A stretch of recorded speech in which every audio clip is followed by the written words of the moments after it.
Good morning from Sacred Space at Titania's Realm. And to those of you who come on my YouTube channel and with malevolent intentions, this is for you, babies. Right back at ya. So, you know who you are too. I know who you are.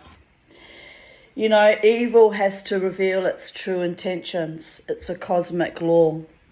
And it didn't take long for me to join up the dots, especially when I was out dancing on Friday night.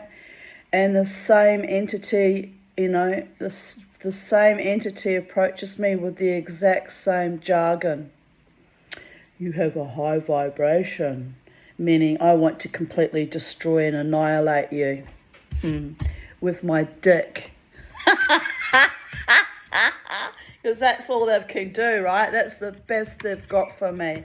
Oh, well, honey, I've overcome the biggest and the best in my time, so wither away. But, you kind of have to laugh. Laughter in the face of the demonic truly is the best medicine.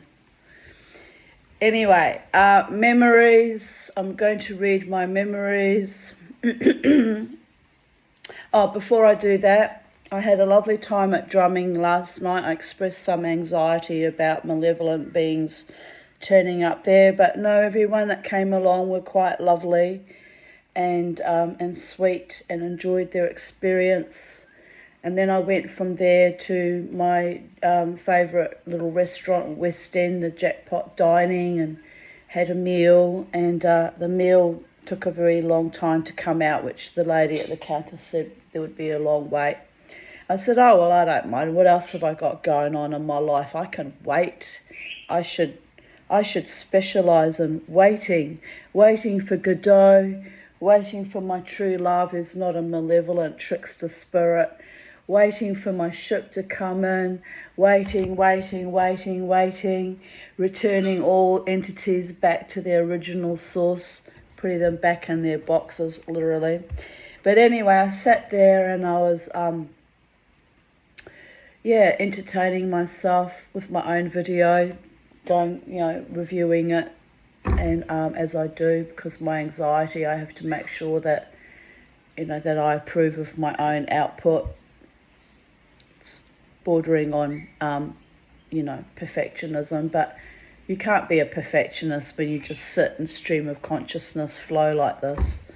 You just have to go with the flow, honouring time and space and the ancestors as I do. But yes, I'm glad that true hearts and minds have been revealed, and I know that I was being played now, and I'm glad that, because I could have been trapped in another fucking hell loop, and as I've said many times, can't do that anymore. So, and then we had the strange entity of the young Māori man at the club being all inordinate and overly passionate. So there is a higher vibration, a shift in my consciousness, which I have to be aware of, that low-level imps will seek to dominate and decimate and destroy, because I've had a long history of that. So I'm recalibrating. My Kundalini has settled down, thank goodness, because that was a bit difficult to embody when I all chakras ablaze. So I'm feeling better, thank goodness, and I'm feeling more grounded and calmer and settled now that I have a bit of time and space to recalibrate. So anyway, today's readings are from even date, the 20th of November 2023. So we continue with the Odyssey of the Tanya, recalibrating her life from too many fucking ground zeros. But along the way, the getting of wisdom and reaching acceptance that a love partnership is either not safe or not likely to actualise in this incarnation. So thanks for the kick up the arse from the last one, which tore that band-aid open, because I did get my hopes up that it might be someone genuine and decent this time, but no. It's okay, but I'm okay with it. I'm okay. My highest value above all things is freedom. I am a freedom fighter for myself and my own spirit, and for, the wider world around me. And there are some things that are more important even than having a love partnership that's not looking too kosher already early in the stages. It's not going to bode well for later on down the track, is it? Anyway, and as I said, I have the love of dear friends who honour me, and that, believe it or not, is far more nourishing and enriching and ennobling than any in and out game playing, weirdo. So I haven't gone there, and I'm glad I didn't, because I would have been, I don't know what state I would have been actually. I would have been probably really, really, really fucked up and lost another 10 years of my life to some lackluster dog. But it is what it is. It's human nature, People come to me because they're actually afraid of death too. And because I've died so many times or come very close to dying, I carry that energy of the warrior goddess and the Thanatos very well. And it was an unusual twist to have it conflagrate into Eros for a change. We haven't seen that for many, many moons. Many moons. So beware the love goddess, though. She can be fickle and a bit demonic too. Now, why is this not scrolling? I'm banging as hard as I can on my computer, on my laptop. Maybe try that. It's jammed up. I've got to hit the space bar when it jams itself up. So the title of today's journaling is, you have to laugh, because I'm very authentic. It's very foolish to fuck with a woman who's very authentic, who can see both sides of the agenda. But they still try, don't they? Because, they're bored little boys. No, they need to get a hobby or a real job or something, I don't know. They need to get a life. I noticed they're up at 6 o'clock tuning up other women, so I had a giggle about that.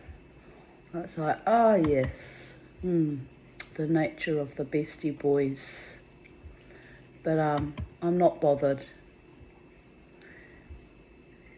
The fat lady, and I also have an intuition that he was sent by some other entity to try and test my spirit, find out who I really am. And if so, that is the lowest, most disgusting, most cowardly, most dog act.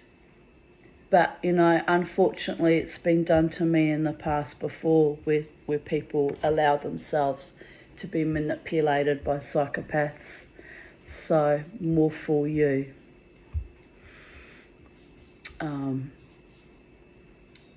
As I like to say to my enemies, who is your overlord? Who is your master? Don't even have the courage of their convictions to own up to it, because they know. They have to live with that for the rest of their lives, by the way. They know what kind of cowards they are. and how vicious they are, and that I'm onto it. And I wish it wasn't. I wish it wasn't so, but it is what it is. The fat lady sang and danced and healed myself from the inside out. Then laughed, and I will keep laughing until I die yet. I have no intentions of dieting, people, so that is a real in-joke on my part.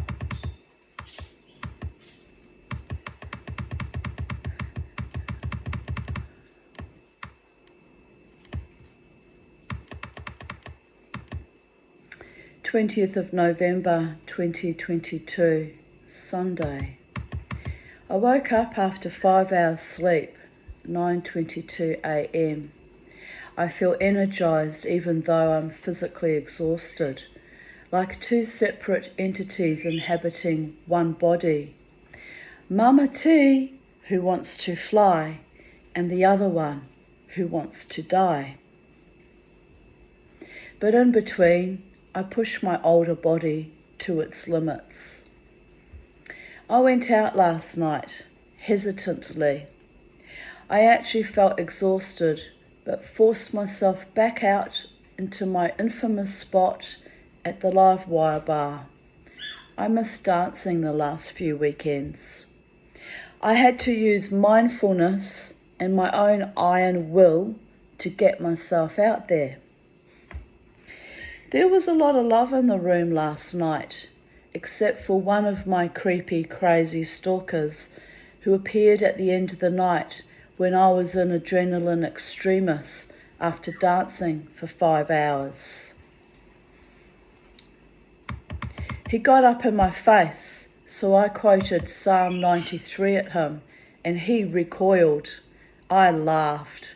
I was a tiny bit tipsy. I said, "Yeah, get thee hence, demon."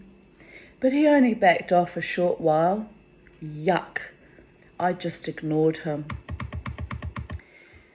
2 women danced with me most of the night, both very beautiful. One is Cambodian, the other black, I assume of African American heritage. She was extremely beautiful. Some man immediately attached himself to her. She was sweet with him, a new budding romance. I could see she was wary, as well she should be, in the casino. Most feminist fricking dance space in the known creation, that place. I know, I danced there for 13 years. The man turned out to be a vet, which I thought was interesting. A vet as in a veterinary surgeon, which I thought was interesting. So I told him about Beauregard costing me $112.45, and the lovely French vet who actually pronounced Beauregard's name accurately, and how the whole thing cost me a fortune because of Beauregard's sexual proclivities with his teddy bear. James says it would have been really painful, as nylon without lube would have burned. I agreed. I told him, no more teddy bears, and although my French vet is lovely, we will be avoiding him in the future too. And I regret avoiding him. I should have taken him when Bobo was dying, because he was a decent and kind man and would not have tortured me sadistically like those other bastards at the Animal Welfare League. Evil they were. Anyway, I hope things work out for him with my new friend, as he seemed a gentleman, a rarity at the casino. Meanwhile, I danced myself almost to obliteration, and my spirit soared. Phoenix Rising played Zombie, but waited until I was heading to the toilet. passive aggressive because they know that's my song that I like to go off to. So that was crass too. Nutbush was next on their play sheet, which is why I went to the toilet, because I figured I'd be back in time for the zombie song, right? God. That's how jealous people are of me, even of having my traditional mosh to my favourite song. It's really disturbing and distorted and twisted, but that's the casino for you. I was annoyed they changed songs on me, but I came back in time to have a good cervical smash of the tiny bones in my neck and dance out my protest as I do every time that song plays. And also to the singer in that band who deliberately played that song out of order, hoping that I would miss it, right?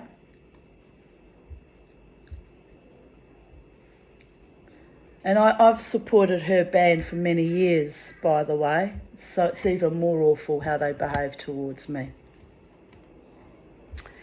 They finished up with "What's Up?" and I yelled out for a revolution and "What's going on?" like a seasoned old anarchist. It's all a play, nothing gets done. The pissweak generation are all complicit in their own immolation now. Really, truly. Only little old me, holding my sacred space and drawing a line in the rotting effluent of these times, carving a niche for myself in a zombie apocalypse like a manic denialist, but still adorable.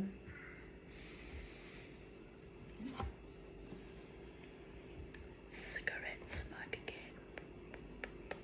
The snake with their flappy ears. I should give him my YouTube link so he can get it from the horse's mouth instead of vicariously listening to me, isn't it? In it. Honestly.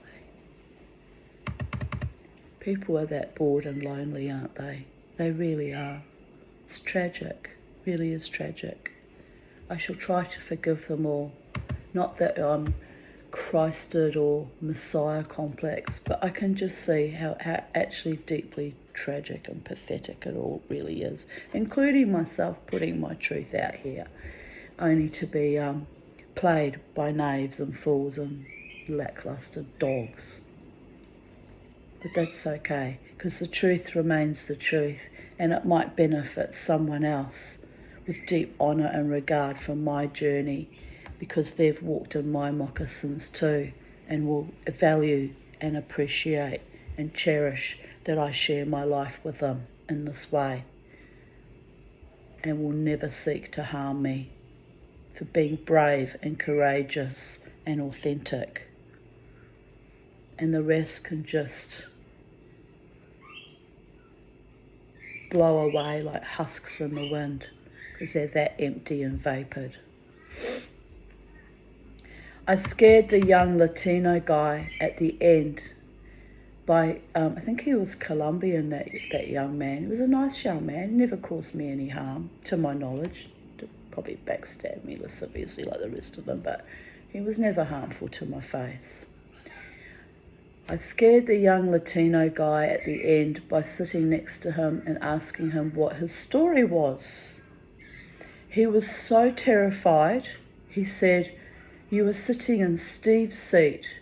"Who?" quoth I. "He's not even here."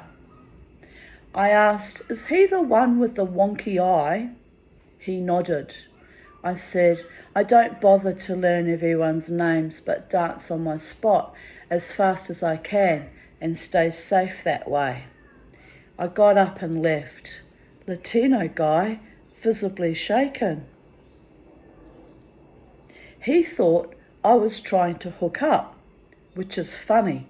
I have zero interest in that. Plus he's only 40. Ridiculous. This is how fucked up they all were. They were actually scared of me even when I was actually attempting to have a conversation and be nice to them, be normal. Like, they were so disturbed, all of them. It's really kind of like a giant cesspool of some kind of asylum up there. And don't worry, I was queen of the damned up there for 13 years. Queen of the fucking damned, babies. But you gotta laugh, because it is kind of funny too. Mama Moete noticed he watches me often during the night. But if I interface directly, these zombies fall apart at the seams. Poor lads. If I really wanted him, not even Steve could protect him. Steve, who proved to be so evil and dirty and malevolent when that beautiful young Aboriginal man came and danced and bought me drinks and, spent the evening being sweet and kind and noble. Steve, who pointed and laughed and mocked and derided like some animal. Steve, do you think I should be scared of Steve? Oh, you have to laugh. They're all idiots. I swear to God, they are all, by and large, idiots. But I did like the Irishman that approached me about, a week before I left the casino permanently. He seemed a nice man. I had hopes for him, but no. Also too paranoid, thought that they were wanting to fight me straight away about whether he was Irish or not. I said, mate, you've got an Irish accent. You're either Irish or you're not. Like, you speak like an Irishman. You look like an Irishman. You're a feckin' Irishman. But they're all loopy. Loop the loop the loop. I can't go there. I can't go there. I just can't. Note to self. I must ramp up my femme fatale skills. Not for the sheer mischief and just for the sheer mischief and blood sport of it. But these men are so inadequate, it's hardly worth the effort of putting on lipstick and a nice frock. So that was a year ago, 2022. Plus ça change, plus c'est la même chose. Nothing much has changed in 12 months, except I am getting interesting attentions from some lovely men, and so that is a new shift in my consciousness. And now we just got to whittle out the trickster spirits and find out who's genuine down the track. I don't think any of them are genuine, so I'm just living my best life, continuously dancing, not buying into their fantasies or their bullshit. Here's a lovely photo of a sunset. Very lovely.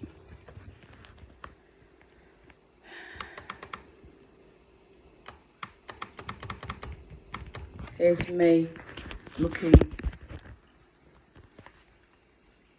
quite contented and triumphant there in my own feminine power that men fear so much. Tired but happy after a great night of dancing. So it was dawn, not sunset. I was come home in time to see the sun rise. I took a shower to wash off the sweat and came out to see this amazing colour change in the dawn sky. I very rarely see dawn because I'm actually a night bird and not one to get up first thing in the morning for dawn unless I have a night of insomnia. So I took delight in the morning light and colour show that was put on. God is an artist and made a beautiful palette that morning just for me and everyone else who was awake at that time. 20th of November 2021. Crystal visited this evening. I finally got to give her the pendant I made her for her birthday. She gave me a blue and white striped dress. When she was leaving by my front gates, she almost stepped on a baby carpet snake. We both got a huge fright. It slithered into my banana trees area. I now have the heebie-jeebies, as there are probably lots more baby snakes around my garden. Also their parents. I said that last carpet snake that appeared on my neighbour's veranda about a month ago was looking like it wanted to breed, as it had been going around the entire neighbourhood. Peter down the road rehomed it in the forest somewhere, but this was a baby, so her eggs must have finally hatched. Eep! I will have to be careful in the garden from now on. I worry that Bobo might get bitten. My friend Jan from America said, I never heard of those kind of snakes in the States. Do they go by a different name? I take it they're poisonous? I replied, carpet pythons are not poisonous, but they can still bite, which can cause infection. They grow to very large pythons and usually kill their prey by crushing it, so my dog and bird are in danger. This one is a baby, if I have correctly identified it. Hopefully it will make its way back into the forest and not decide to set up camp in my attic or under the eaves, under my house. And then that fucking know-it-all I'm not even going to say her name, she's such a low-level dog. But that Nazi psychic that I befriended that said Auschwitz is beautiful, that animal, decided to upstage me by going to a more intellectual explanation about carpet pythons. So I'll read what she wrote because it's educational, but I don't honour the energy of that entity ever, ever, ever. But, knowledge is power, people. Carpet python is another name for a non-venomous snake we have here in Australia. They are the good snake, as they kill the Venus ones like king browns, red belly snakes and the tiger snake. I wonder if that's even true. Maybe she's giving misinformation there. That's how much I find her. Oh, my blood just runs cold to think I actually sat in her house, had a nice cup of tea, spent 5 hours in her company, only to find out later she was a rabid fucking Nazi. Oh, the shock, the horror. I feel ill to this day.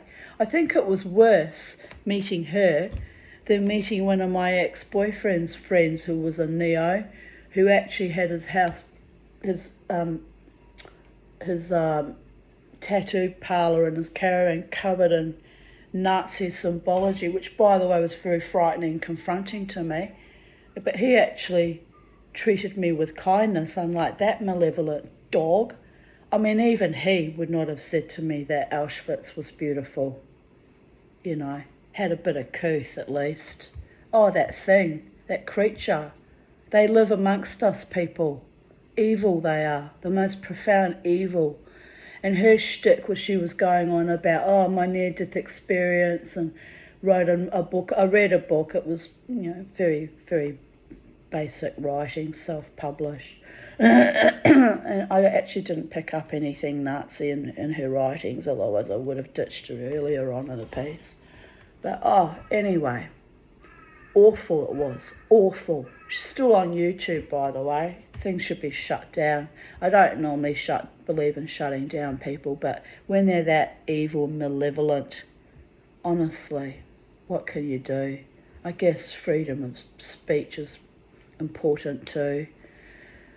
You just gotta let go, let God, don't you?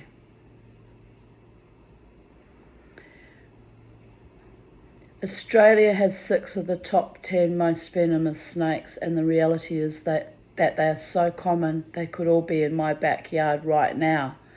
With pythons, due to not cleaning their teeth, they have a lot of bacteria from eating rodents, etc. So at worst, all a person needs is a tetanus shot. Small domestic pets are a concern, but ultimately these good snakes get rid of the nasties. Oh yay, the neo-Nazi that thinks Auschwitz was beautiful is a friend to snakes. Ah, For the sake of one good man, we could have saved Sodom and Gomorrah, right? Anyway, snakes are wonderful creatures, and I used to be terribly afraid of them. But the last carpet python that visited my home, she came out, I think it was the same one I'd seen at the neighbours actually the year before. She came out when I was smashing copper bracelets on my anvil, and she could hear the ding, ding, ding, ding. And Bobo was behind me, and suddenly, you know how you become aware that you're being watched? So I just sort of turned my head, and I saw what looked like, I thought at first it was a blue-tongued lizard. But then when she poked her tongue out, and I saw the forked tongue, I was like, it's actually a snake. So I just sat very calmly. She was actually literally only about 6 feet away from me. And I just said to Bobo, Bobo, we're going to move over here. I very calmly stood up, moved away, and the snake person, I called her snake person, she had a marvellous energy actually. She smiled at me the whole time. I'm going to take your bird. And then she climbed up, lifted her whole body up. I was watching her raise her body. I think I put the video up on YouTube. You can find it. I can't remember what I titled it. But it's up here on YouTube. You can see her lifting herself up. She plonks her head on the table like that. She's looking for Charlie, who thankfully I had on my shoulder. I'd grabbed Charlie quickly, put her on my shoulder, and she's looking, and then she's realised that Charlie's not in a cage, so she turns her head and looks at me, smiling the whole time. It's the shape of their mouth, people. But there was an energy of her being like, I don't wish you any harm, but I'm going to eat your bird. That was that kind of intention behind it. And Charlie starts twittering like a maniac. And I'm going, shut up, Charlie. Shut up, Charlie. She'll know that you're on me and she'll lunge at us, right? Because we weren't that far away. If she wanted to lunge at us, it was about 8 feet away, 10 feet away. She would have just full, long serpent, you know. So I'm packing, as they say in Aussie vernacular, I'm packing a shit, right? Anyway, so snaky person just looks at me, and by that stage I'd already called my friend Peter, who's a snake catcher. He came and caught her and put her in the big rubbish bin and took her away, put her in the forest. But oh, what an experience. But I had this full-on relationship, this psychic connection with the snake for about, the 10 minutes or so that she came out to play with me. Anyway, snake is powerful Kundalini sexual energy rising, by the way. So I took that as a sign. I was like, oh, okay. Masculine energy is rising at sacred space. Let's see what we get, what comes of that. And sure enough, what have we got now? The opening of all the vortices, including psychic vermin on the internet thinking they're going to play me for a dick, right? Not wise, my darling. Not a good move. No.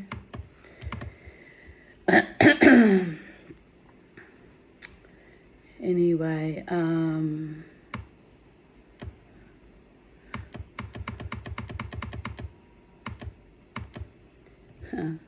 20th of November, 2020.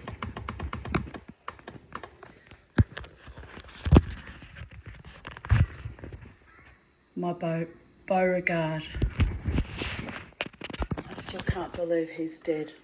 It's just a horror without end. I lose my dog. I nearly got killed by a truck. And then I have this defunct romance that was a game player arise. But mind you, I will say, the timing he picked was when I was trying not to die of the COVID, which, I wasn't all that ill, but it was a bit confronting. So again, someone that rode on that Thanatos death cult, death wave, and even teased me about having death on my front lawn because I had Halloween was coming and I had this statue, right? And I thought, this energy's a little bit off. And then he turned out to have the surname of a dead ex-lover that haunted me, so that energy went a bit skew-off. And I forgave him for that because you can't help your surname. And then it all just suddenly evaporated into air. She tells me he's playing lots of other women, making fools of them. But one of them will open her legs up and, be oh so grateful. I think she must be so grateful for the attention, right? Oh, hope he gives her a good rollicking orgasm, doesn't totally waste her time.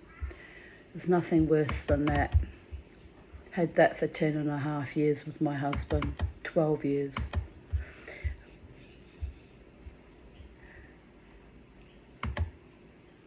I'm not pissed off that I didn't have sex with him. I'm just bemused, people. I'm very, very bemused. I'm saving myself like a Vestal virgin for the right man who won't play games. The workman came. Oh, you have to laugh. It is kind of funny. What would the Viking Vuva women of ancient times do? The ones that sit abandoned at the edges of society, deemed crazy by everyone else, left to rot. What would she have done? Have you seen Vikings? I'll tell you how it goes. She comes out with her 2 dogs. One's actually a tamed wolf, I believe. And they come, and I can't remember what they came to her home for. She lives all isolated on the edge of reason, on the edge of society. So they come, I think, to rape her. She just cut off all their heads. I was like, yes, I can identify with that. I can't go around cutting off people's heads in modern society, though, but consider your head cut off, dude. Both heads, top and bottom. Got no time for stupidity. The Russians are coming.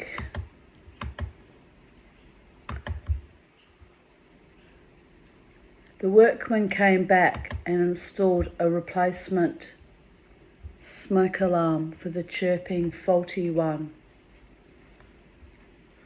I was not expecting them until Monday, as they were meant to be sick. Brett said he had a chest infection, but was feeling much better with antibiotics. He was a lovely young man, actually. He was actually very, very sweet to me. He said he did not want me to have to put up with the chirps until Monday. I thought that was lovely. Yeah, because I would have gone homicidal if I had to listen to beep, beep, beep, beep, beep all weekend on a smoke alarm I didn't want installed in my house in the first place. But no, he came and fixed it, even though he'd been ill. I thought that was very sweet of him. He said he was so ill on Tuesday, had a temperature of 40 degrees and had to go back to his doctor as she was not taking him seriously. He passed out in his vehicle. We must have had the same GP in common, right? Or they all have the same playbook, genociding us all out with their negligence and malfeasances. I said he was probably low on oxygen, and I find it disgusting and alarming how many general practitioners are not capable of taking chest infections or asthma-related problems seriously. I myself have had a long, hard struggle with doctors over many years with the same health issue. He said they only worry about COVID now. I agreed. COVID is the least of our problems if you're a chronic asthmatic or bronchitis sufferer. Dickheads. It is so nice to have a quiet home again. I thought these particular contractors were really kind. I had my debrief this afternoon. I got the referral papers signed off and they are ready to be posted off for the cannabis doctors. Another scam. But here I write in all sweetness and hope. I hope they can help me. It was great to see my psych face to face at long last. Bobo climbed up on his lap. It was hilarious. My dog, Tor, loves our doctor. I also bought the wooden bench seat before my appointment, then went to Pet Barn for lorikeet food for Charlie. A busy day. My friend Kellyanne wrote, hope he didn't have COVID, poor bugger. They only worry about COVID here too. As soon as they figured out I had no fever and hadn't been near any returning passengers, etc. the other day, they dumped my case of being unable to catch my breath like a ton of just baked hot bricks. They don't seem to have understood that whole lesson about gradually, then suddenly, and how unpredictable but fast the suddenly part comes about. There's a giant grey area between life-threatening emergency and something you go to a GP to fix. I was a bit worried when I got the COVID recently that I would take a sudden turn to the worst because I was determined to not go near the hospital since, by and large, they're genociding us all out now. That's how I feel about it after they threw out my patient file and all the other malfeasances I've experienced over many years. Long before COVID came along, by the way. That's how I knew not to buy into the bullshit programming, because I'd already been on the receiving end of that for well over a decade. The stupid part is the doctors can't even seem to agree on what job belongs to what area of medicine. They need to get their shit together. They're literally killing people slowly and quickly. But try telling anyone and they just want to tell you to be grateful for what we do have, which is stupid because that's not how you improve a system. She's completely right there.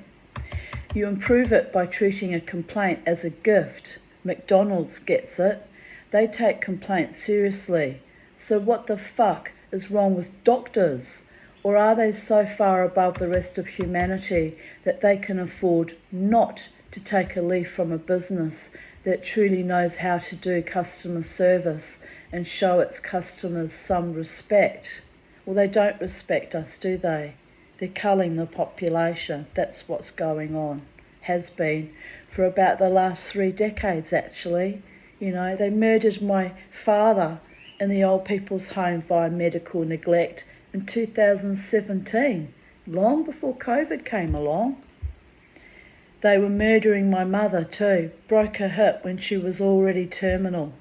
Evil it was. It's just, I mean, my parents weren't very nice people, so they kind of deserved it in a way, but that's beside the point.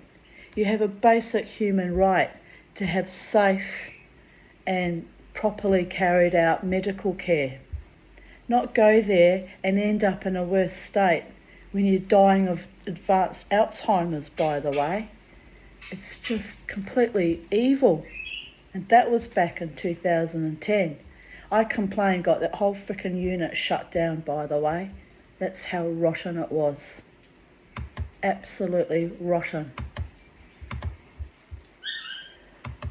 There's truly no point going to an ED unless you know you are dead so they can record it. That's their only purpose these days, it seems. And every now and then someone gives them what they want, an extra cadaver to pretend they cared about and to count. Meanwhile, next week's cadaver is in Bay 2 needing help now, but the doctor is in there is saying she needs to go through community health care, from whom she might get a call in 2 years' time when she's 6 foot under. This is my friend. She's speaking from personal experience here, right? She's had chronic health problems all her life as a CSA survivor like me. So be it. Just wish God would grant people like us the ability to have the serenity to accept the slow, torturous death we are guaranteed under Medicare these days. Me, Kellyanne.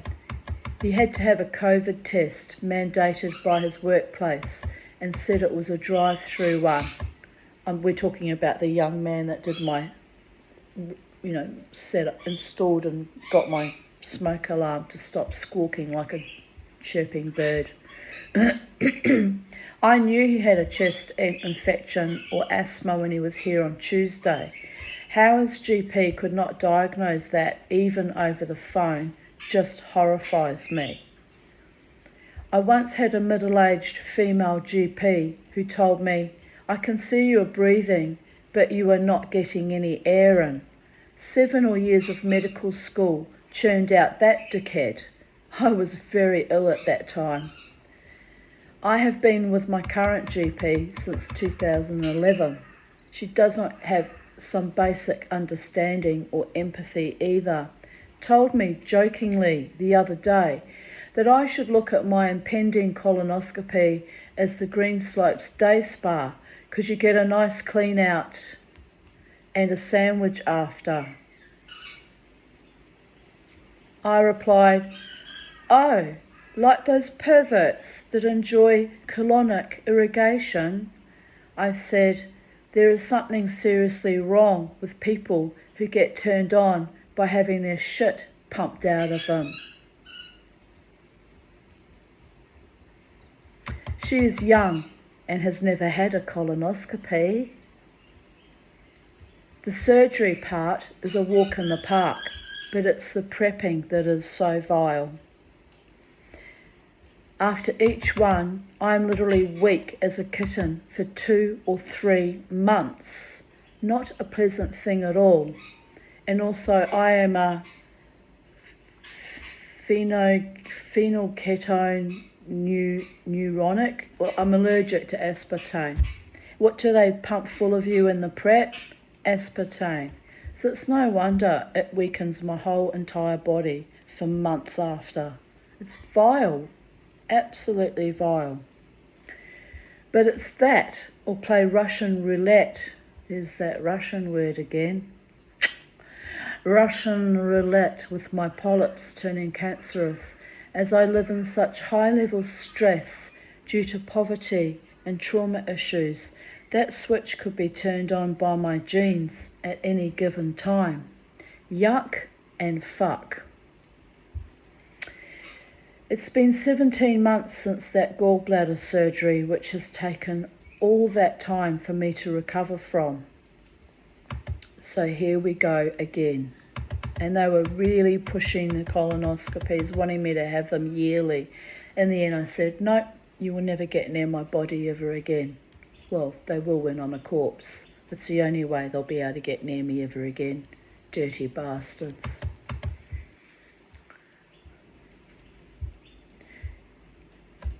Kellyanne said, "I don't think I can go ahead with mine. I cancelled it." And I said, "Rebook it, do it when they next have an opening." This is when I still thought that they were useful and going to save us from cancer, right? When I was still a little bit naive, buying into the party line so they could drive around in their latest Lexus and wink at me when I appear for my surgery in a weakened state and distressed. Young, handsome proctologists getting off on invading my body. How dare they? Here I say, I was never ever going to have another one either, but my GP rather pressured me as she said the 9/7 polyp in 2015 colonoscopy was rather large and they are dangerous as they can turn cancerous, but you get no symptoms until it's too late. Not sure that is entirely true.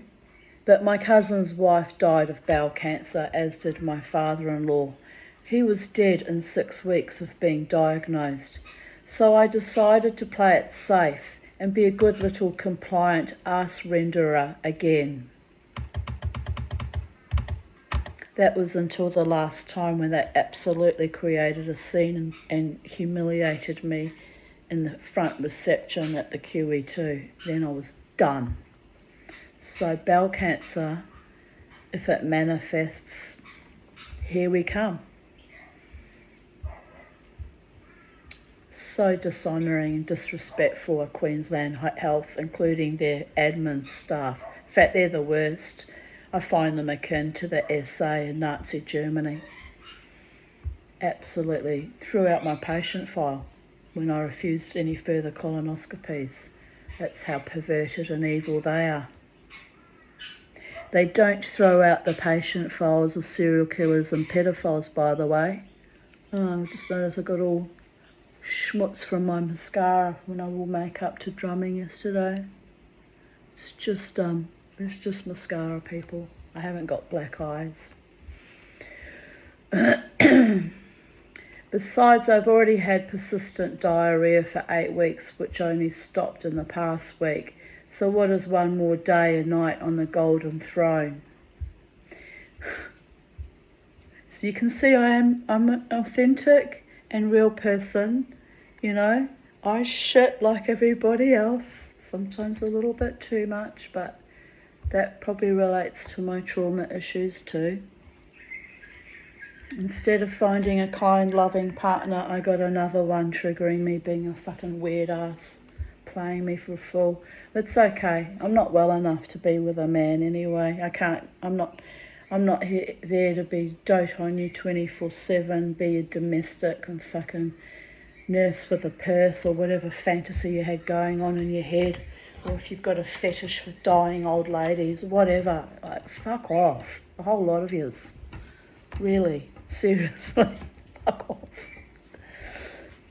But then I can go into full warrior goddess mode and high function and dance wildly on the weekend. So there's people out there who think that I'm healthy and vital and stronger than I look, right? Because I'm incongruent.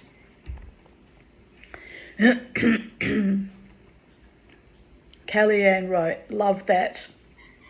A good little compliant ass renderer. Thumbs up. Yeah, except they keep getting their knickers in a knot every time I have to cancel because one of my other 12 to 20 conditions has flared up, or one of my kids is sick, or my ex is being an asshole again. I'm just over it all at the moment. There comes a time when too much is too much. I hear you, sister. I'm on so many different wait lists. My mind is a merry-go-round that lost control and just keeps getting faster, flinging everything off or out of it as it goes. At one point, I designed an Excel spreadsheet to try and keep up, but I needed to keep on top of it. Every week was a mess of appointments. One sick day where I take my eyes off the ball for 2 seconds to focus on recovering, as I was instructed to do, and it costs me a month getting back on track. I have had weeks of sick days sporadically, but perfectly placed in such a way as it screwed my schedule up for the next 2 years. I got no hope of getting back on top of it all. Each of them thinks their department ought to be top priority. I'm too far behind, there's too much complexity and too many departments, and I just lost another support worker this week. I'm exhausted from just trying to deal with the system and get my health back on track now. I'm constantly put between a rock and a hard place, and then they blame me for them putting me in that position too. She's right. That's how they grind you down like that to your suicide. She's been brought to the brink of suicide a few times in recent years too. It's awful. It's awful how we're treated.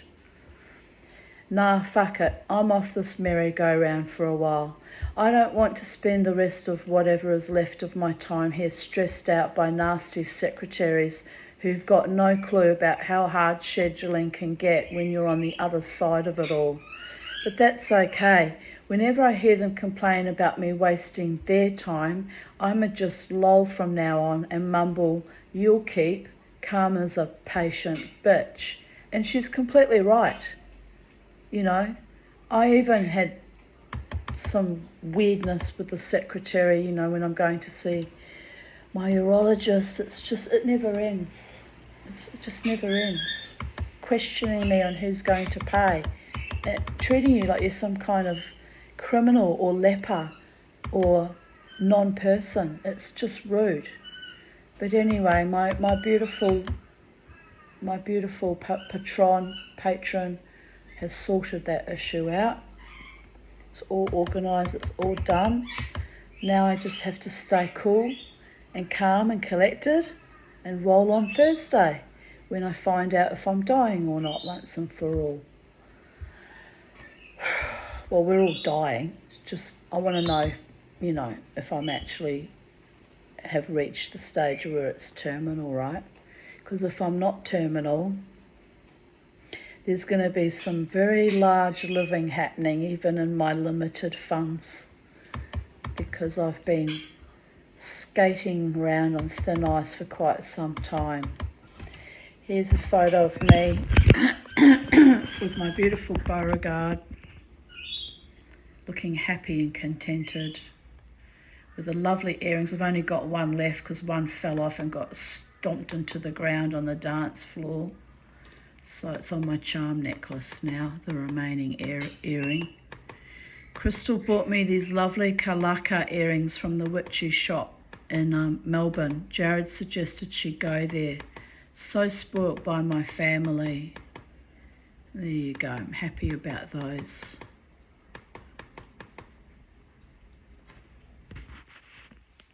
Half mermaid, half zombie. Voodoo people. Voodoo. Mexican voodoo. Is it Mexican voodoo? Brujeria? Maybe. Anyway, I wouldn't mind to get another pair because I liked them as earrings, but couldn't replace them. Couldn't find them anywhere, not even on the internet. I was a bit distraught about that. So if you're in Mexico and you can tell me where to get some Kalaka earrings, message me on YouTube, and I want to buy a pair. They're very expensive. I did find some on eBay, but they were hideously far too expensive with the postage and everything. Anyway, all good things come to those who wait, and it's not completely lost. I still wear one as a pendant. I'm thinking about casting it in sterling silver and making it as a sterling silver mould, but then I'd have to, not sure how I would decorate it because it would just be a solid chunk of silver, right? But I'm thinking about that. Oh, and I wouldn't be able to do the obverse, so there is that. So no, I won't bother. It's too complicated. Don't have the skills. Got to know when you don't have the skills to do something. Got to accept it and move on. I had a lovely afternoon and evening with Jared and Harvey yesterday. Harvey is was Jared's little miniature fox terrier little doggy who is greatly missed by all of us. Jared hung up the spare hammock in the tree, so we lay in our hammocks and chilled out. It was wonderful. I was consumed with a rage yesterday about my bloody neighbours leaving a trailer on my front verge for 4 weeks now. It finally got on my infamous last nerve. So it was good to have the soothing company of my handsome friend and his dog. We drank wine and had cheese and crackers and cheesels, and at night we had Miss India curries for dinner. I had another night struggling to sleep, but eventually settled down and woke up today at 10:40 a.m.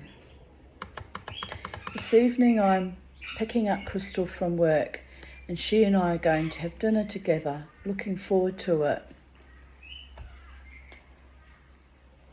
Find my vibe, find my tribe, find my vibe, find my tribe, find my vibe, find my tribe. Been abandoned completely, people. But it's okay.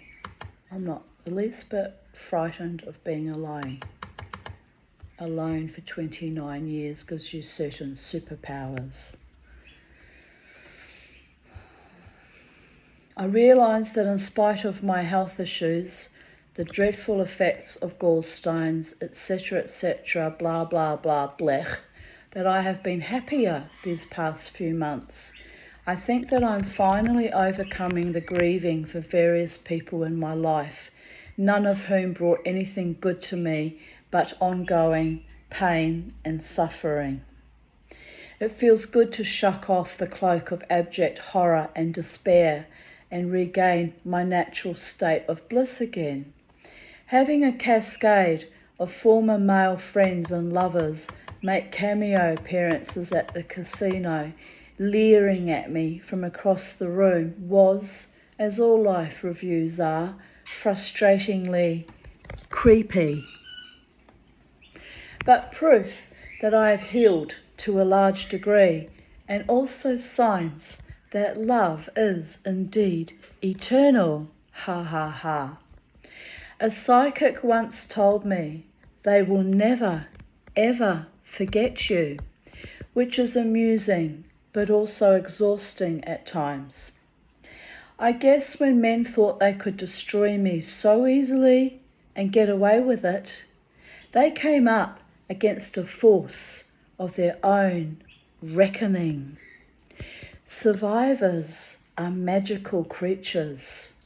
We know how to blend both light and dark in our fractured psyches, mutilated bodies, and shattered but now gloriously kintsugi'd souls. Here's looking at you kids, the malevolent ones, returning it all back to you to the power of 10. Because no one ever, ever fucks with the Tanya. Light and love and truth gleams from our cracked worldview and broken lives, and we manifest a power that is not ours alone, which is why we are hated and feared by so many ordinary, ignoble, mindless mortals. We are the warrior gods and goddesses who stared down our enemies, flew in the face of systemic abuse and societal betrayals, and shone anyway. Schön, jawohl, the shining has begun. Not reflected or deflected glory, but our own neshama, glowing from within and waking up the lives of those who, like I once was, remain sleeping zombies. Arise and shine, for the glory of the Lord is upon you, and those who bear you malevolence shall slink away like starving vermin, for they cannot exist in the light of love. Real love, people. Agape love, spiritual love, truest, deepest love. They can only clutch and claw and gnaw on bits that you allow them to take, nourishing them so they too may grow and glow. Nom, nom, nom. But I have fed too many, it's my sense of humour. It's delightful, isn't it? Yeah, I have to laugh. But I have fed too many psychic vampires, and it has taken nearly a decade to regain my powers as a woman, while simultaneously fighting my own traumas and beating back more horrors than you can poke a stick at. I look down at myself with deep love and compassion. Ah yes, look at the Tanya and how far she has come. I am well satisfied. Life is beautiful. Here I come. Now, when did I write that? I have to scroll back. Because sometimes it's a channeling that only manifests later in the future a bit. Oh, that was 2018. Pardon me, 2018 was a very cathartic year for me, actually. I remember that it was around about that time frame, actually. I remember it well. My beautiful alter egos were playing at the casino, and I was dancing on my spot in front of Scott, as I was always in that spot regardless of which bands were playing, but I used to really ham it up with Scott, and we'd sort of have this flirting thing. He's like a Clayton's husband. He's someone else's husband, but he's the best damn husband I never really had, because we have this sweet but intense, sometimes a little bit overheated, romantic hamming going on. It was hamming, because at the end of the night, he goes home to his wife, and I went home to my dog and my cats and my bird, right? But it looked saucy, and it was a lot of fun. We had a lot of fun together, him and I. We really did. We still have fun, but I don't ham up right in front of him, and put on the sexual heat anymore, because he kind of let it be known that we won't be doing that anymore, and that's okay. We had years of that kind of juicy, humorous, delightful mischief that was just silliness and a bit of fun, right? No harm and no foul.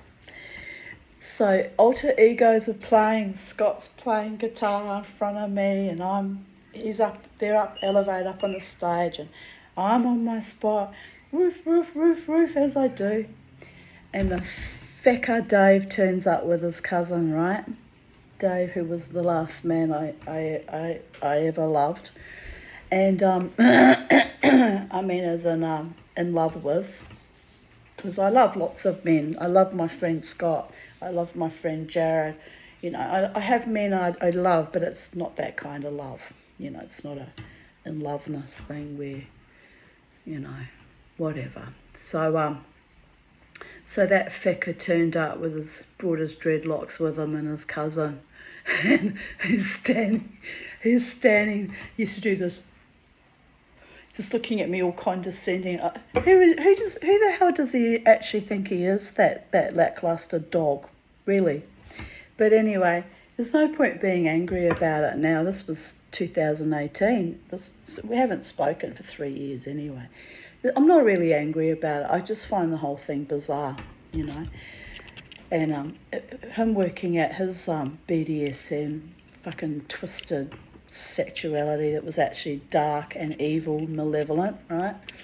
So anyway, but he didn't turn up with his usual flames that he used to bring with him to stir me up. He was there with his cousin. He used to often come with his cousin, and they had this thing, him and his cousin, and I don't understand it. My friend Nigel had to explain it to me, that it was it was just a complete unbridled sexual desire for me. I said, oh, Nigel, my friend Nigel's gay. I said, Nigel, you're a gay man. I said, it's not like that at all. Really, it isn't. He said, I think you'll find I'm right, Tanya. He said, it was so funny. He says, when a man stands in front of you, Tanya, and you're dancing wildly, you seem so exciting, and they stand there and they're like shaking from head to toe like a wet dog. He said, it's because of they want to fuck you, but they've got they're so inadequate, and they're just so pathetic. He said, they just shut down and their whole nervous system is shaking like an animal. He says, you pay attention to men who shake like an animal in front of you, Tanya, because they really want you bad. And I'm like, oh, for the love of God, Nige, stop it now. Like, if he wasn't in New Zealand on the other side of the messenger internet, I just would have gone smack. I wasn't taking it too seriously, right?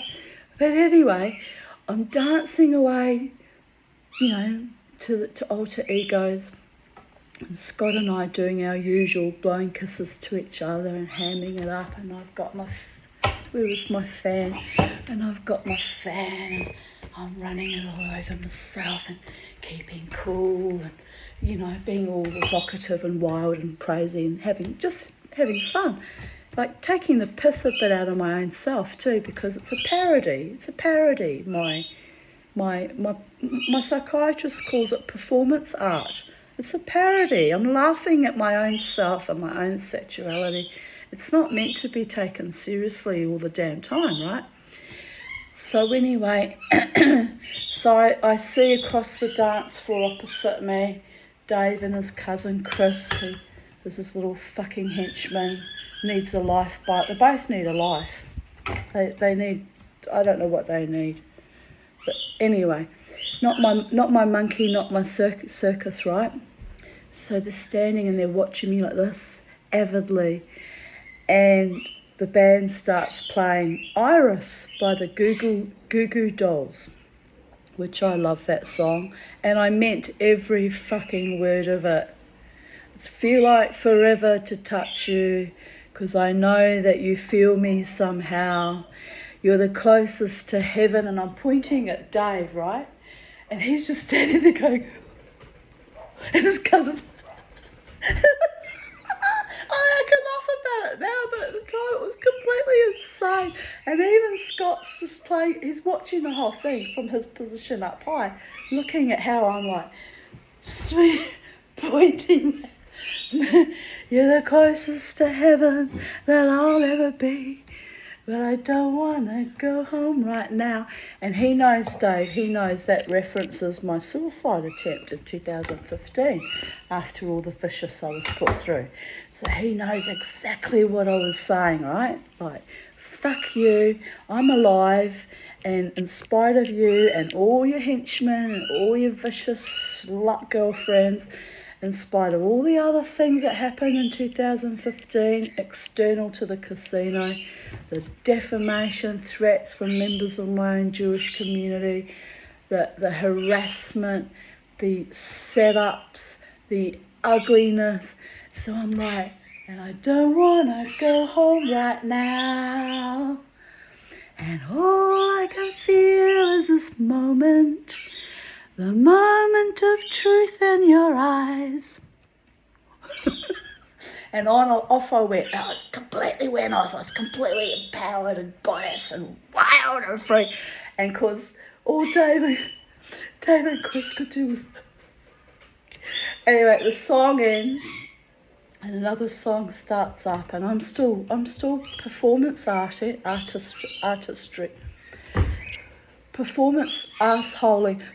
Performance artisting, because that's what I do every weekend. That's my thing that I enjoy, right?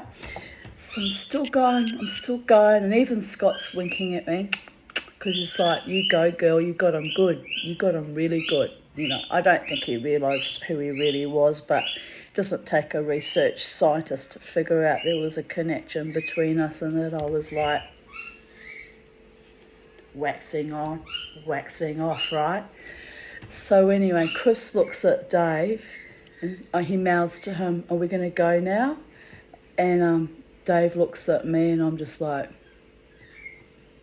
yeah, fuck off, right? So they ran those two English little botty boys out into the wilderness of zombified, inadequate, lackluster men.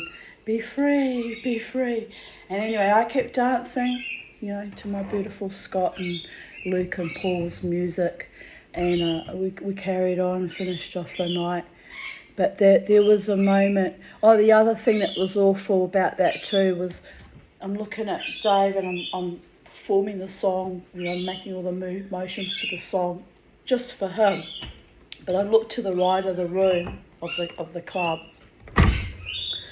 and they're all lined up with all my former friends that have been malicious. It's like they all lined up together, and it was like 6 of them, and they were all fucking lined up and they're all watching me. So I just look at them and keep dancing and just kept my focus on sticking it to Dave, literally sticking it well good that time. Anyway, so I finished the song, and it was intense. It was like an intense emotional, spiritual fucking catharsis. And that's when I realised how powerful I really am, and that no one should ever fuck with me, because I'm a loving, kind woman who didn't deserve all that abuse, by the way. I hadn't done anything to deserve it. All I'd done was fall in love with someone that was psychopathic, as often has happened in my history, which is actually not really fair, but, you know, it's the staining from the initial wounding as a child, you know. It's fucking something is what it is. But anyway, that was a powerful, and I'm grateful that Scott was playing guitar that night and facilitated that, probably without, you know, beneath consciousness, and that's why we are still dear friends to this day, because he's seen me manage those vicious, awful men, not once, but many times at the casino and the Irish Murphys, and years ago at the Irish Murphys and the Elephant, and now managing them yet again at the Brooklyn Standard. Although, to be fair, they haven't harassed me there. Dave and his cousin Chris was there the first time I went there, but they haven't come back to bother me, which I am, you know, I'm grateful for. I'm not scared of them, but it's stressful having to see them and watch them act like idiots and shake like wet dogs, you know. Oh, dear God. What is wrong with people? Like, honestly. Anyway.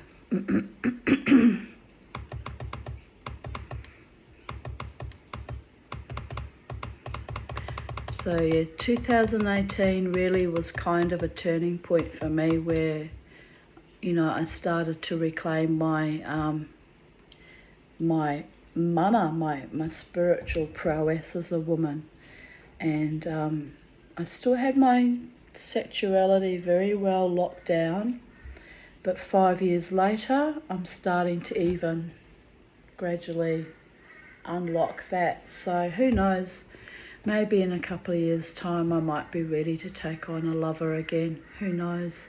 I thought I might be ready now, but that was just some fucked up game someone was playing, and it's not worth my time. Here I post in 2016 my little Mushu who eventually ran away. My little Mushki. His powers were beyond ordinary mortal imagination, people, even though he was a little tiny, scrawny little runt of a pussycat. So never underestimate the little hobbit ones. Even the pussycats can be amazing. And I wrote, "Paint me like one of your French girls," which, as you know, is a quote from Titanic. My little one. 4:39 a.m, home from a lovely night dancing with Jenny and Terry. I can't feel my feet, even though I wore my Doc Martens. I had fun, which is all that matters. Now sitting on my couch with Beauregard at my feet, eating semolina pudding. Lovely. Semolina pudding at 4:39 a.m. Crikey. I must have been hungry. 20th of November 2015. I have spent the afternoon sorting Crystal's crap under the house. Still so much to do, but I was able to throw out old cardboard boxes and repack some of her stuff and store it neatly. Some I brought upstairs and doing some washing. I need to buy more plastic storage containers. That was a weird noise. It's probably the fridge. Grr. I have an urge to have everything in order both inside and outside the house, which means change is coming. It is a huge energy block to have all her stuff dumped under there anyway. I feel happier knowing things are getting sorted. Jared wrote, "Lol, should have known. You tend to do the most work during extreme weather situations, lol." Jared knows me better than most men alive.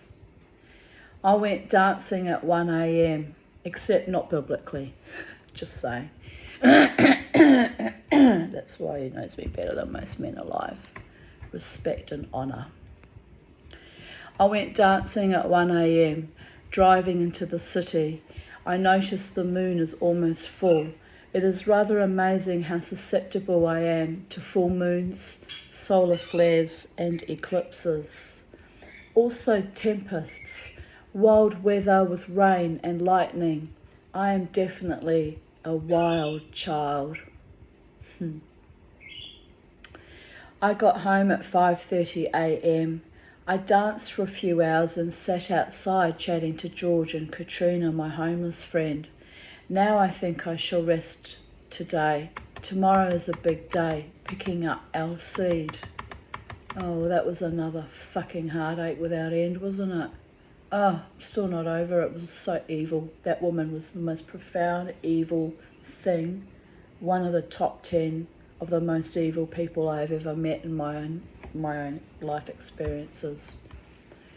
2 more somnambulant patiences, attending the imminent arrival of a new baby for the family, a 4-legged canine of the Pomeranian lineage, small, ebullient, hirsute and extraordinary. Life is good when you have love in your life. Well, when you have real love in your life and kind and decent and honourable people, then life can be really beautiful, people. But you have to slough off the crap, unfortunately. It's a constant process of sloughing off the crap. 20th of November 2014. I just had a cuddle at dusk with my mischief rooster. He copies the sound of my kisses with his beak and nuzzles. I am in love with a little cock supreme. He is gorgeous. His mother was less affectionate, but settled down on my chest when I soothed her. We were 2 abreast. Mischief knew what was coming and seemed to enjoy his cuddle and kiss session. Then I went to get laying mash from under my house, and sure enough, Pos was under the bathroom eaves, staring at me blearily.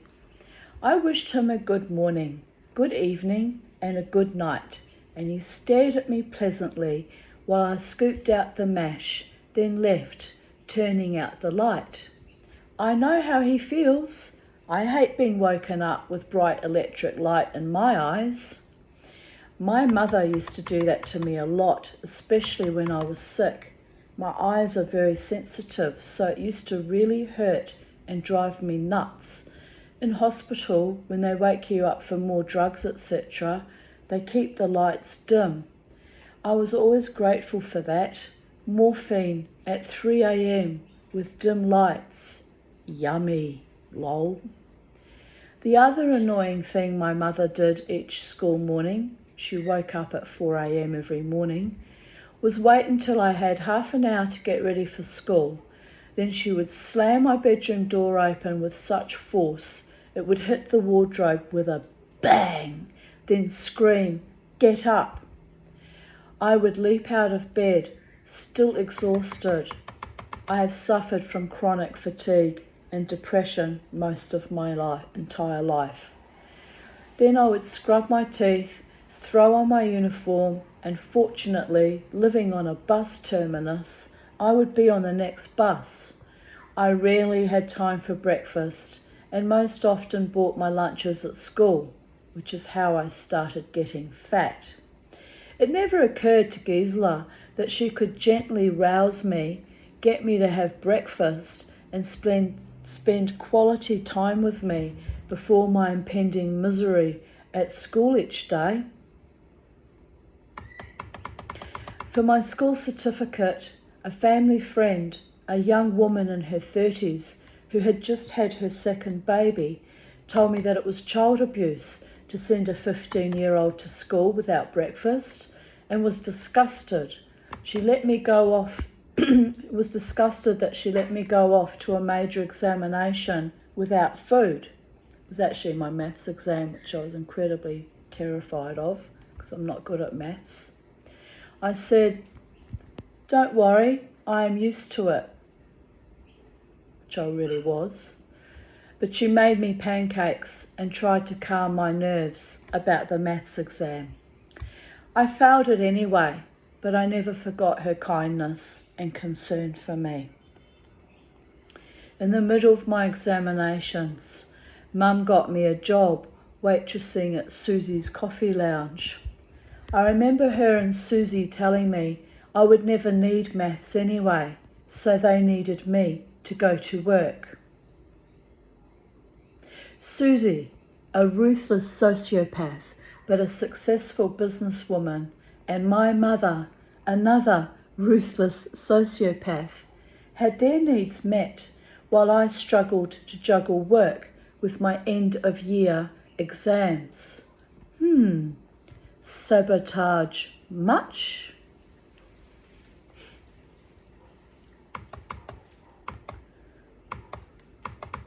So today, as I was fixing up the topiary memorial chair I made for my dead abusive mother, complete with copper plaque, I had a chuckle to myself at how I've loved and honoured all my abusers. I really should just throw any reminder of my mother in the garbage or burn it. Yet I can't. She is so much a part of me, the epic damage that is wound into my mind, body, and soul.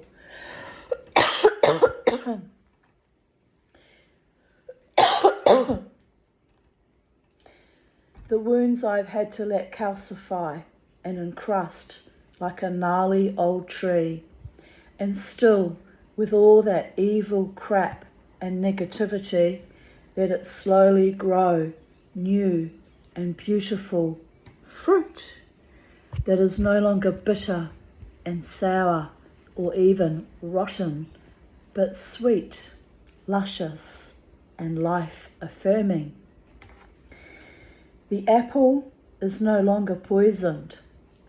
Ding dong, the evil bitchy witch is dead, and this Jewish Viking witch has tasted the best fruit of all, the fruit of freedom.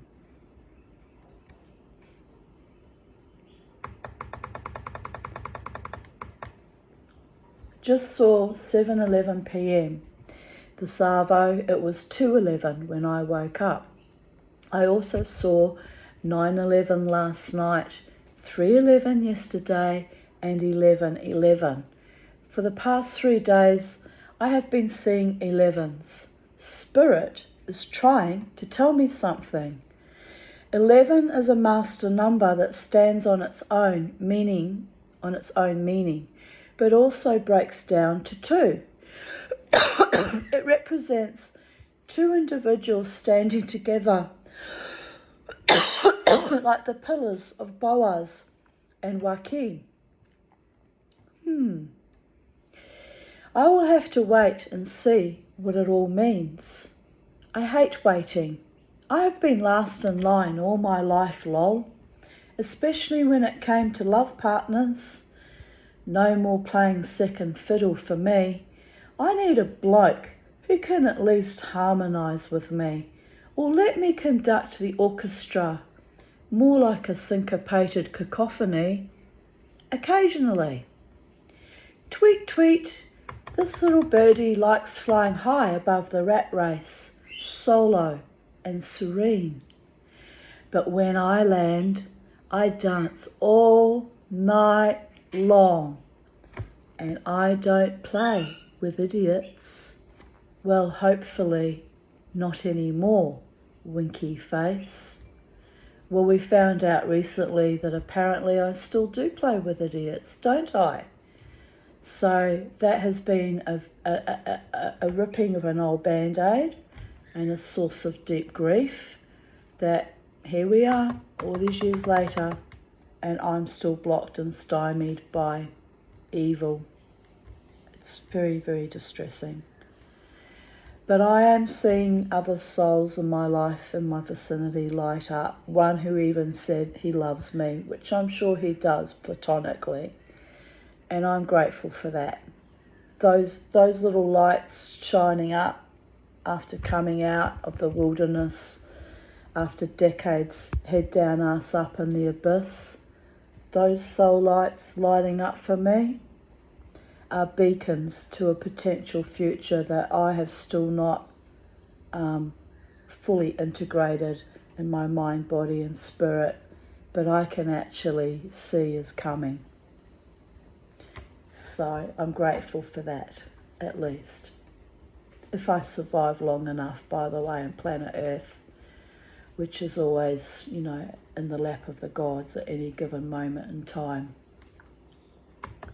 I I have gained 3 kilos in 2 weeks. Not dancing enough. Too many Jack Daniels, blame the Coke. And too many lollies. So I was obviously comforting myself a bit there. I need to find a place I can dance for 5 hours so my freaked out muscles which ran, bolted to fat, can straighten themselves up, dust themselves off and take off again. My body loves and hates me, but hey, it's just padding. The real me is very, very slim, stunningly beautiful and infinite, laughing my spirit out.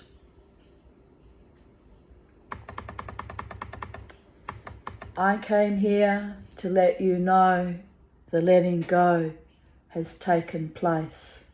Wise woman, Melissa Etheridge.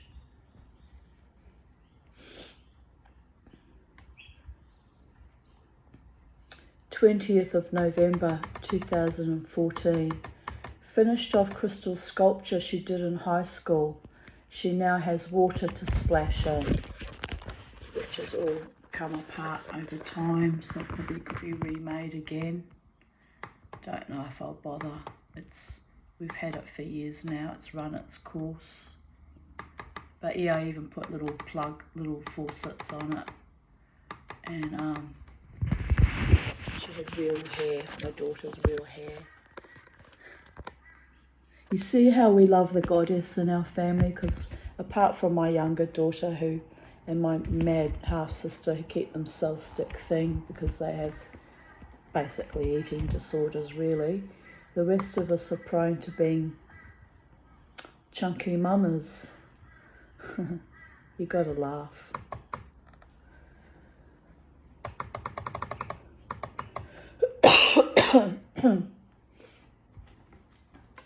I guess I have an eating disorder too in a way when I overindulge in lollies and junk food. I mean, that's not exactly healthy either.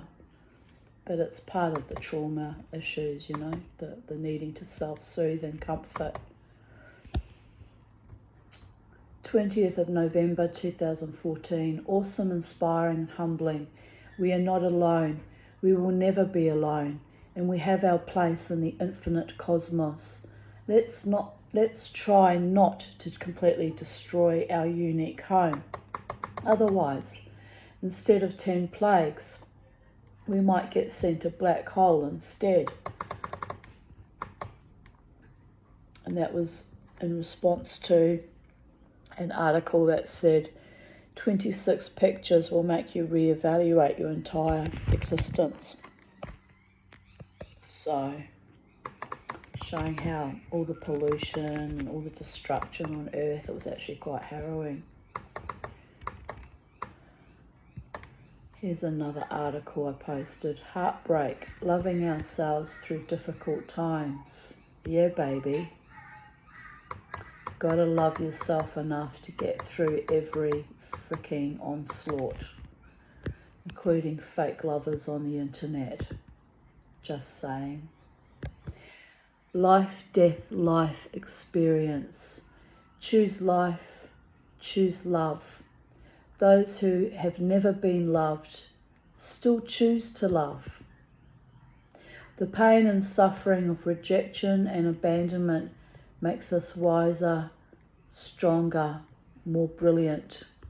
They tried to kill us, yet we remain a constant reminder of the beauty and redemption of life. It may not be the life we thought we chose when we were young and so full of promise, but it is even more awesome. Freedom.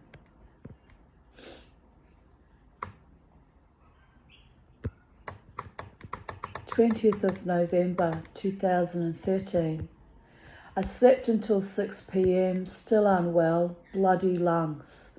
I went to see Lynn, who made me a lovely fried rice for dinner. I sold her 4 dozen eggs so I could afford cat food.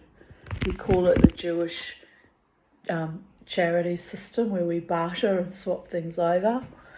But she often gifts me very generously too. Most amazing, wonderful food, and she's a very dear friend to me, very loving, as is my friend Sally also. And I'm alive because of people like them. Literally, they are why I'm still alive. So I'm grateful. Living on the edge, but grateful for Lynn's TLC and awesome support. 20th of November 2010. I'm home from the short and sweet 10-minute play festival. Crystal's performance was intense and powerful. The other plays were great too. I'd hate to be the judges and have to choose between them. 20th of November 2009. I'm wondering if anyone else gets the cosmic joke that has been my life so far. Why do I find it all so funny? I guess it's proof of the old adage that she who laughs last laughs best. Mumbles. Something about the fat lady singing too, lol. And that was a point where I had a breakthrough in my therapy with my former psychiatrist, Dr. Don Eastwell. And I had 4 hours where I couldn't stop laughing, even at the most horrific things and events in my life.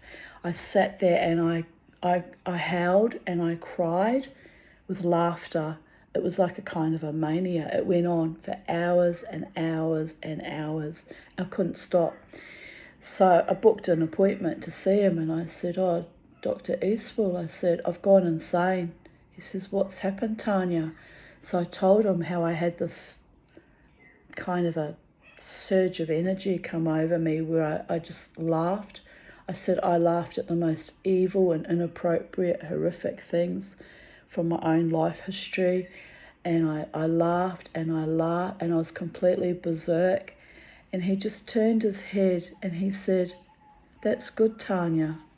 And I was like, but people were staring at me and they were really frightened of me, and I was worried I'd get put in the psych ward. He said, "Yes, because this society demonizes real happiness. This society, what's the word? Labels it with psychiatric disorders. This society is so sick and so evil that it utterly undermines and destroys true, authentic happiness." And I looked at him and I said, "But what shall I do now, doctor?" And he smiled at me and he said very lovingly, because we had a bit of transference, he was like a father figure to me. Very lovingly he said, "Be happy anyway, Tanya. You deserve to be happy, and your time has finally come." And do you know, not that long afterwards, this was November 2009, my mother died, and I was cast back into the pit of hell of chronic dysphoria, depression, grief, PTSD, fighting off that evil, salacious, sickening will dispute for 2.5 years. And when that ended in September 2012, I got my little bit of inheritance, enough to buy a car and get my teeth fixed. I gave my kids $10,000 as well. And the money very quickly was gone. And then I hit the ground running, rebuilding again. And it took some years before I was truly happy again, you know. And then I fell in love with Dave. And, well, back to being destroyed over and over again with his sick, sadistic games. So is it any wonder that was in 2014 when I fell in love with that one? I'd only just been rebuilding my life after the will dispute had ended.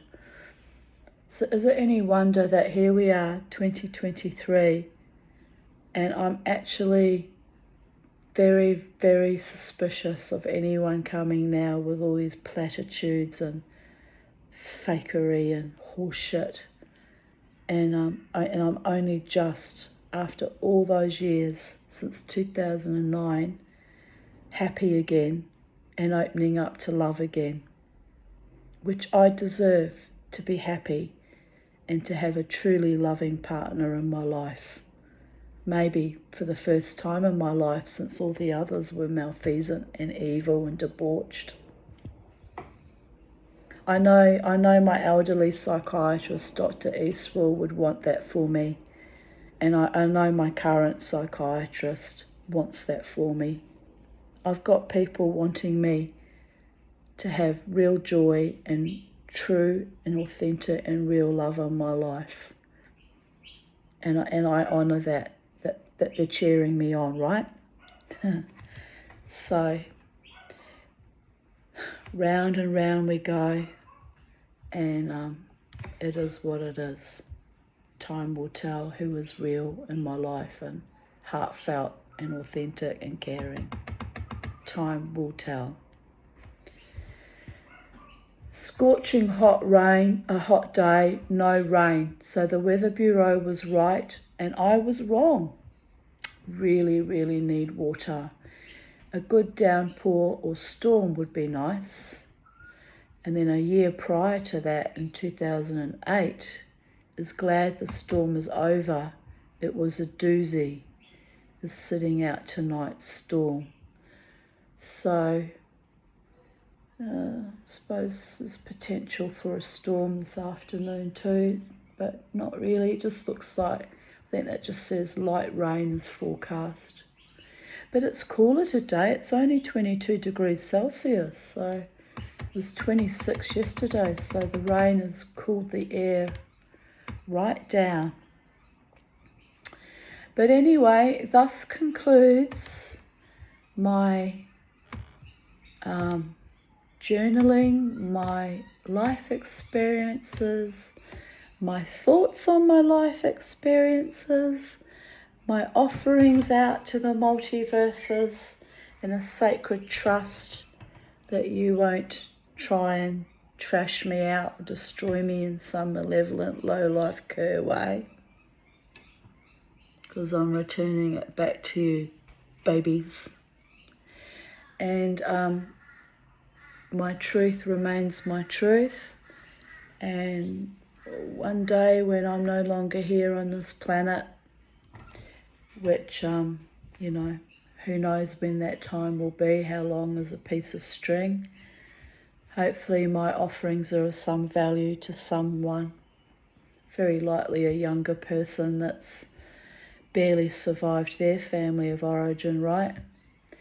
You can see how it's done, babies. One day at a time, keeping faith in your gods, keeping faith in your own sacred trust in your own soul, and sloughing off the malfeasant psychic vermin and idiots and getting yourself free. And it didn't happen overnight. It took me decades and decades, and ultimately I really wasn't freed up until my family of origin, the main perpetrators, passed on into the void. And it also took decades of 25 years of therapy.